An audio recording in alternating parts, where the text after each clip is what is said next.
Hello everyone. तो क्या हाल चाल हैं आप सभी के। उम्मीद करते हैं कि आप सब अच्छे से होंगे एंड आप लोगों का जो एग्ज़ाम का तैयारी है वो भी बहुत अच्छे से चल रहा होगा। तो आज हम लोग सोशल साइंस का 2025 में जो सवाल आ सकता है वो सवाल को प्रैक्टिस करेंगे, है ना। एमसीक्यू के सवालों को आज हम लोग प्रैक्टिस करेंगे जो इम्पॉर्टेंट काफ़ी इम्पॉर्टेंट है आपके 2025 के सवाल के 25 के एग्ज़ाम के लिए। ठीक है, तो चलिए सवाल पे चलते हैं। देखिए, पहला सवाल यहाँ पे है कि फ्रांस में प्रथम विद्रोह कब हुआ। ठीक है, फ्रांस में प्रथम विद्रोह कब हुआ था। तो इसका आंसर हो जाएगा जुलाई 1830। जुलाई 1830। ठीक है, अगला सवाल देखिए कि निम्न में से किसका विश्वास था कि ईश्वर की मर्जी के अनुसार राष्ट्र ही मनुष्यों की प्राकृतिक इकाई थी, है ना। तो इसका आंसर हो जाएगा आपका तीसरा नंबर, ज्यूसेपी मैथ्सिनी। ज्यूसेपी मैथ्सिनी। ठीक है, अगला सवाल देखिए। अगला सवाल यहाँ पे कह रहा है कि निम्न में से कौन सी घटना पूरे यूरोप के शिक्षित अभिजात वर्ग में राष्ट्रीय भावनाओं का संचार किया, है ना। तो इसका आंसर हो जाएगा तीसरा नंबर, फ्रांसीसी क्रांति। फ्रांसीसी क्रांति। अगला सवाल देखिए। अगला सवाल यहाँ कह रहा है कि 1848 में यूरोपीय देशों के बीच, है ना, यूरोपीय देशों के किसान मजदूर किन कारणों से विद्रोह कर रहे थे, है ना।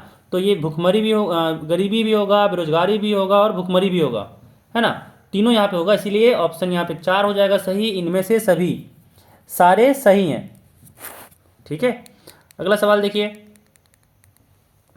इसमें कह रहा है कि निम्न में से किसने अपने उद्देश्यों के प्रसार के लिए यंग इटली नामक एक गुप्त संगठन बनाया था, है ना।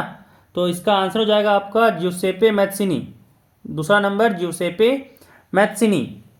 ठीक है, अगला सवाल देखिए।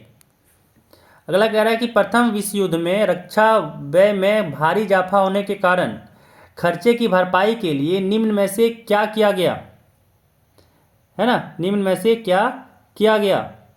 तो इसका आंसर हो जाएगा आपका यहाँ पे देखिए, युद्ध के नाम पर कर्जे लिए गए, करों में वृद्धि की गई और सीमा शुल्क बढ़ा दिया गया, क्योंकि इन सारे उपायों से उसके पास पैसा बनता, है ना। तो देखिए, अगर कहीं युद्ध हुआ तो सैनिक के खाने पीने के लिए, गोला बारूद के लिए, सबके लिए पैसा चाहिए। तो पैसा के लिए सारा काम कर रहा था। तो यहाँ पे डी हो जाएगा, इनमें से सभी। इनमें से सभी। ठीक है, अगला सवाल। अगला सवाल यहाँ पे कह रहा है, अगला सवाल कि अहिंसा का धर्म सभी भारतीयों को एकता के सूत्र में बांध सकता है, यह विश्वास किनका था, है ना। तो इसका आंसर हो जाएगा आपका महात्मा गांधी। एक नंबर हो जाएगा महात्मा गांधी, है ना। अगला सवाल देखिए। अगला सवाल देखिए, कह रहा है जलियांवाला बाग मैदान में अमृतसर के गांव में, है ना, अमृतसर के गांव वाले लोग किस मेले में शिरकत करने के लिए जमा हुए थे। जो जलियांवाला बाग जो कांड हुआ था ना, जो आपका जनरल डायर गोली चलवा दिया था, तो पूछा जा रहा है यहाँ पे कि किस मेले में शिरकत करने के लिए सारे लोग गए थे। तो याद रखिएगा, इसका होगा पहला बैसाखी मेला। बैसाखी मेला। ठीक है, चलिए अगला सवाल देखिए। अगला सवाल यहाँ कह रहा है कि महात्मा गांधी द्वारा वायसराय इरविन को लिखे खत में सबसे महत्वपूर्ण मांग किस वस्तु पर लगाए गए कर को खत्म करने के बारे में था। तो याद रखिएगा इसका नमक। ठीक है, इसका याद रखिएगा नमक। चलिए अगला सवाल देखिए। अगला यहाँ पे कह रहा है कि हिंद स्वराज नामक पुस्तक के लेखक कौन थे, है ना। तो इसका आंसर हो जाएगा तीसरा नंबर, महात्मा गांधी। अगला सवाल देखिए। अगला सवाल देखिए, यहाँ पे कह रहा है कि जर्मनी के एकीकरण का श्रेय किसे दिया जाता है ना। तो इसका हो जाएगा auto von Bismarck. Auto von Bismarck, तीसरा नंबर। अगला सवाल कह रहा है कि चोरी चौरा कांड किस वर्ष हुआ था। तो चोरी चौरा कांड 1922 में हुआ था। ठीक है, अगला सवाल देखिए, अगला सवाल देखिए, कह रहा है कि पवन द्वारा मैदान अथवा ढालू क्षेत्र से मृदा को उड़ा ले जाने की प्रक्रिया को क्या कहा जाता है? तो इसका आंसर हो जाएगा आपका 1 नंबर, पवन अपर्दन, पवन अपर्दन। अगला सवाल देखिए कि उत्पत्ति के आधार पर संसाधनों को 2 भागों में विभाजित किया जाता है, उनके नाम हैं। तो यहाँ पे हो जाएगा जैव और अजैव, जैव और अजैव, तीसरा नंबर। अगला सवाल देखिए, अगला सवाल कह रहा है कि निम्न में से किस मृदा को रेगुड़ मृदा भी कहा जाता है ना? निम्न में से किस मृदा को रेगुड़ मृदा भी कहा जाता है? तो याद रखिएगा इसका आंसर होगा काली मृदा, काली मृदा को भी हम लोग रेगुड़ मृदा कहते हैं। अगला सवाल देखिए, अगला सवाल यहाँ कह रहा है कि जून 1992 में ब्राजील के किस शहर में प्रथम अंतर्राष्ट्रीय पृथ्वी सम्मेलन का आयोजन किया गया था? है ना? तो इसका आंसर हो जाएगा Rio de Janeiro, Rio de Janeiro. अगला सवाल देखिए, कह रहा है निम्न में से भारत के किस राज्यों में खनिजों और कोयले के प्रचुर भंडार हैं? तो इसका आंसर होगा आपका झारखंड, मध्य प्रदेश, छत्तीसगढ़। ठीक है ना? यहाँ पे खनिज और कोयला प्रचुर मात्रा में है। अगला सवाल देखिए, अगला सवाल देखिए, यहाँ पे है कि भारत में भूमि का कितना प्रतिशत भाग भू क्षेत्र मैदान के रूप में है? तो इसका हो जाएगा दूसरा नंबर, 43%, 43%। अगला सवाल देखिए, देश के क्षेत्रफल का लगभग 27% हिस्सा खनिजों, जीवाश्म ईंधन और वनों के अपार संचय के रूप में किस क्षेत्र को जाना जाता है ना? तो इसका हो जाएगा ऑप्शन ए, पठारी, पठारी क्षेत्र को जाना जाता है। अगला सवाल देखिए, यहाँ पे है कि पंजाब में भूमि निम्नीकरण का मुख्य कारण क्या है? ठीक है, तो इसका हो जाएगा अधिक सिंचाई, अधिक सिंचाई, अधिक सिंचाई। अगला सवाल, अगला सवाल देखिए, यहाँ पे कहा जा रहा है 21 नंबर कि निम्न में से किस प्रांत में सीढ़ीदार सोपानी खेती की जाती है? निम्न में से किस प्रांत में सीढ़ीदार सोपानी खेती की जाती है ना? तो इसका आंसर होगा उत्तरांचल, उत्तरांचल में, क्योंकि पहाड़ी इलाका रहता है, इसी कारण से यहाँ पे हम लोग सीढ़ीनुमा खेती किया जाता है। अगला सवाल देखिए, अगला सवाल, भारतीय वन्यजीव अधिनियम किस वर्ष में लागू किया गया? है ना? भारतीय वन्यजीव अधिनियम किस वर्ष में लागू किया गया? तो इसका हो जाएगा आपका चौथा नंबर, 1972 में, 1972 में वन्यजीव अधिनियम लागू हुआ था। अगला सवाल देखिए, यहाँ पे है कौन सी परियोजना सतलुज नदी, सतलुज ब्यास बेसिन में जल विद्युत उत्पादन और सिंचाई दोनों के काम में आती है? तो इसका आंसर हो जाएगा दूसरा नंबर, भाखड़ा नांगल परियोजना, भाखड़ा नांगल परियोजना। ठीक है, चलिए अगला सवाल, यहाँ पे कह रहा है कि दुनिया भर में जल की कमी किन कारणों से बढ़ रही है? सूखा, सिंचाई की बढ़ती मांग, जल की व्यर्थ बर्बादी। तो यहाँ पे इन तीनों सही आंसर होगा, यानी इनमें से सभी, चौथा, चौथा यहाँ पे सही होगा आंसर इसका, है ना? चलिए अगला देखिए, कह रहा है यहाँ पे अगला नंबर, यहाँ पे कह रहा है कि बेल्जियम में 1950 और 1960 के दशक में किन भाषा के बोलने वाले समूहों के बीच तनाव बढ़ने लगा? है ना? तो इसका होगा फ्रेंच और डच, फ्रेंच और डच। चलिए अगला सवाल देखिए, कह रहा है श्रीलंका में अधिकतर सिंहली भाषी लोग किस धर्म के मानने वाले हैं? ठीक है, तो ये हो जाएगा बौद्ध, तीसरा नंबर, बौद्ध। अगला देखिए, अगला नंबर सवाल, कहा जा रहा है कि लोकतंत्र के एक बुनियादी सिद्धांत के रूप में राजनीतिक शक्ति का स्रोत किसे माना जाता है ना? तो इसका आंसर आपका हो जाएगा दूसरा नंबर, जनता, जनता। ठीक है, चलिए अगला सवाल देखिए, अगला सवाल कह रहा है कि सत्ता में भागीदारी की आवश्यकता कहाँ पड़ती है? क्षेत्र, भाषा और जाति के आधार पर बटे समाज में, सही है। क्षेत्र विभाजन वाले बड़े राज्यों में, ये भी सही है।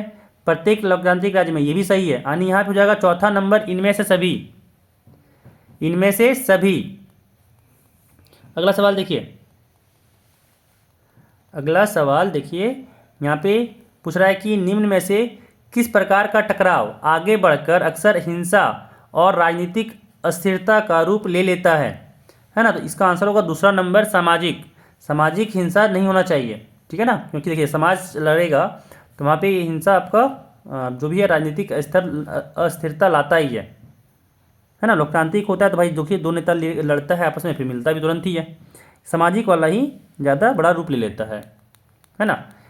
अगला सवाल देखिए, क्या संविधान और विभिन्न स्तर की सरकारों के अधिकारों की व्याख्या करने का अधिकार किसे है ना। तो इसका हो जाएगा आंसर सी, संसद के पास। ठीक है, इसका आंसर हो गया सी, संसद। अगला सवाल देखिए, अगला सवाल यहाँ पे है कि पुलिस, व्यापार, वाणिज्य, कृषि और सिंचाई जैसे महत्वपूर्ण विषय किस सूची के अंतर्गत रखे गए हैं, है ना। तो इसका आंसर हो जाएगा आपका 31 का पहला नंबर, संघ सूची, संघ सूची। ठीक है, चलिए अगला देखिए। अगला यहाँ पे कह रहा है कि केंद्र शासित प्रदेश वाले इलाकों का शासन चलाने का विशेष अधिकार किस सरकार को प्राप्त है। तो याद रखिएगा केंद्र सरकार को। केंद्र शासित प्रदेश, नाम से ही पता चलता है कि केंद्र के द्वारा शासन करने वाला प्रदेश, है ना। तो ये नाम से ही पता चल रहा है। अगला सवाल देखिए, अगला यहाँ कह रहा है कि जब केंद्र और राज्य सरकार से शक्तियों लेकर आपका यहाँ पे सरकार स्थानीय सरकार को दी जाती है, ठीक है ना। केंद्र और राज्य सरकार से शक्ति लेकर स्थानीय सरकार को दी जाती है तो इसे क्या कहा जाता है। तो याद रखिएगा, इसको कहते हैं सत्ता का विकेंद्रीकरण, सत्ता का विकेंद्रीकरण। ठीक है, अगला सवाल देखिए, अगला कह रहा है कि आर्थिक विकास के अंतर्गत सम्मिलित लक्ष्य है, ठीक है ना। आर्थिक विकास जो आपका है उसके अंतर्गत क्या सम्मिलित लक्ष्य है। तो नियमित रोजगार मिले, स्वतंत्रता मिले और बेहतर मजदूरी मिले, है ना। ये सारा चीज़ सही है, तो हो जाएगा ऑप्शन 4, इनमें से सभी, इनमें से सभी। अगला सवाल देखिए, कह रहा भारत के किस राज्य में गरीबी का प्रतिशत सबसे अधिक है। भारत के किस राज्य में गरीबी का प्रतिशत सबसे अधिक है। तो इसका हो जाएगा चौथा नंबर, बिहार। बिहार में जो है वो गरीबी का प्रतिशत सबसे अधिक है। चलिए अगला सवाल देखिए, अगला सवाल देखिए, कह रहा है कि भारत में प्रशस्त्र बेरोजगारी सामान्यतः किस क्षेत्र में दिखाई देती है ना। तो ये हो जाएगा ऑप्शन 3, कृषि क्षेत्र, कृषि क्षेत्र। ठीक है, अगला देखिए सवाल पूछ रहा है भारत किस वर्ग के देशों में आता है। भारत किस वर्ग के देशों में आता है। तो इसका आंसर होगा 3, विकसित देश के। अगला सवाल देखिए, अगला सवाल देखिए, कहा जा रहा है यहाँ पे कि निम्न में से कौन अर्थव्यवस्था की विशालता को प्रदर्शित करता है ना। इसमें से कौन जो है वो अर्थव्यवस्था की विशालता को प्रदर्शित करता है। तो इसका हो जाएगा ऑप्शन ए, सकल घरेलू उत्पाद, सकल घरेलू उत्पाद। ठीक है, अगला सवाल देखिए 39 नंबर, कह रहा है कि परिवहन, भंडारण, संचार, बैंक सेवाएं और व्यापार किस क्षेत्र की गतिविधियों के प्रमुख उदाहरण है ना। तो इसका हो जाएगा तीसरा नंबर, तृतीयक, तृतीयक क्षेत्र के उदाहरण है। अगला सवाल कि कृषि क्षेत्र के श्रमिकों में किस प्रकार की बेरोजगारी पाई जाती है ना। तो हो जाएगा पहला नंबर, स्वैच्छिक बेरोजगारी, स्वैच्छिक बेरोजगारी। ठीक है, तो आज के इस वीडियो में बस इतना ही, है ना। तो ये सारे क्वेश्चन जो है करवाया जा रहा है वो सारा इम्पॉर्टेंट है ना। तो ये मत सोचिए कि भाई ये सब क्वेश्चन जो है वो ऐसे ही स्किप करके निकल जाए। आपको देखिएगा, एनालिसिस कीजिएगा तो आपको बहुत सारे क्वेश्चन आपको रिपीट मिल रहे हैं, ध्यान रखिएगा। इसीलिए ये बहुत ज़्यादा इंपॉर्टेंट होता है ये सब क्वेश्चन, क्योंकि इससे आपका क्वेश्चन वहाँ पे देखने को मिलेगा, ठीक है ना। तो ध्यान से इसको दिमाग में रखना है। देखो, एक ही चीज़ को बार बार इसलिए रिपीट करके आपको याद करवाने की कोशिश किया जा रहा है कि भाई आपके दिमाग में ये चीज़ रहे और निकले नहीं, है ना। अगर यहाँ पे आप आए हैं इस वीडियो में तो भाई कुछ तो फ़ायदा आपको हो, है ना। नुकसान के लिए तो आप आइएगा नहीं, ना ही आपका नुकसान करने यहाँ हम चाहते भी हैं, क्योंकि ये तो एग्ज़ाम का टाइम है, एग्ज़ाम इंपॉर्टेंट है आपके लिए, है ना। तो देखिए ध्यान दीजिए, इसलिए आपको बार बार ये चीज़ पढ़ाया जा रहा है ताकि आपका दिमाग में ऐसे घुस जाए, क्योंकि देखिए बार बार सुनिएगा इस चीज़ को तो आपका दिमाग में अच्छे से घुस जाएगा, है ना, और एग्ज़ाम में आप भूलिएगा नहीं। तो आज के लिए बस इतना ही। Bye bye and thank you.